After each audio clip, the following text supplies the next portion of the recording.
This is a short and sweet guide on Mavuika, or Mavuika, that's how you say it, going over her weapons, artifacts, and tab priorities depending on whether you're running her as a DPS, a sub-DPS, or a support character.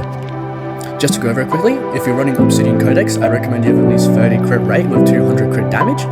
Otherwise, you have at least 70 crit rate with 180 crit damage, and have 100 EM if you're playing the Vaporize or Melt with her. While there are a few weapons you can use on Mavuika, of course her best in the slot would be her signature weapon, 1000 Blazing Suns. While the crit rate stat is not that useful, its secondary stat is actually quite useful on her. As for another 5-star weapons you could use, Red Horn and Wolf's Gravestone are both viable options. Red Horn is a little bit more annoying, as not many people would probably wish for it unless they had Edo. But Wolf's Gravestone, practically you can get on any banner. As for her free-to-play 4-star options, there are quite a few you can use, such as the Melted Flower. Well, yes, this is an event weapon, it's quite good on her. Other options you could use is the new craftable Natland Claymore, the Earthshaker, and also Rain Slasher, although you can only really use Rain Slasher in a Vaporize team, and all of these 4-star options require you not run a Mono Pirate team, which you probably won't be doing with her anyways. For her artifacts, they're quite simple once you run the main stats.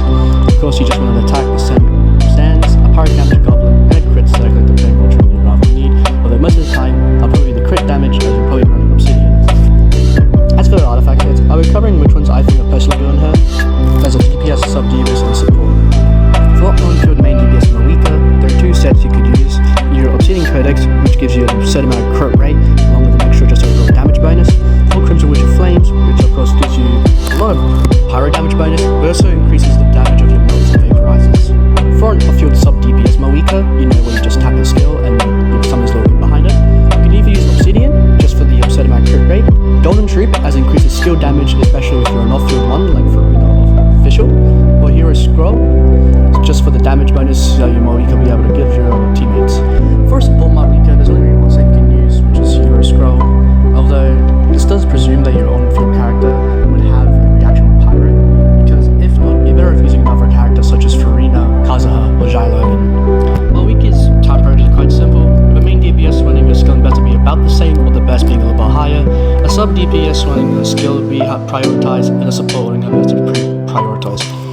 I do want to mention that her normal attacks are quite useless, but if you have a using of a C6 Bennett, they can do decent damage, but I wouldn't recommend doing it unless you really wanted to use it. For her teams, you'll be running in the Vaporize or Melt team, as most of the time you'll be using her as a main DPS. You can run in a Mono Pirate team, although I personally would not recommend it, as it just does way less numbers than the other 2. For her Melt team, you'll be consisting of Mavuika, Bennett, Lali, as she has now brought Melt into the meta, specifically mainly with Mavuika. And with a flex slot, which is either Kazuha, Xiangling, or Farina. For her Vaporize team, it's quite similar, with Mavuika, Bennett, Farina, and a flex slot, which is basically the same as the other one, with Kazuha, Xiangling, and now Lali. Although you can replace Farina with either Xingqiu or Yelan, but the only downside to that is that you now have to use normal attacks instead of charge attacks, that's because of the way their Hydra application works. Although, if you can, it does still do good damage. I just personally would not recommend it, only just staying free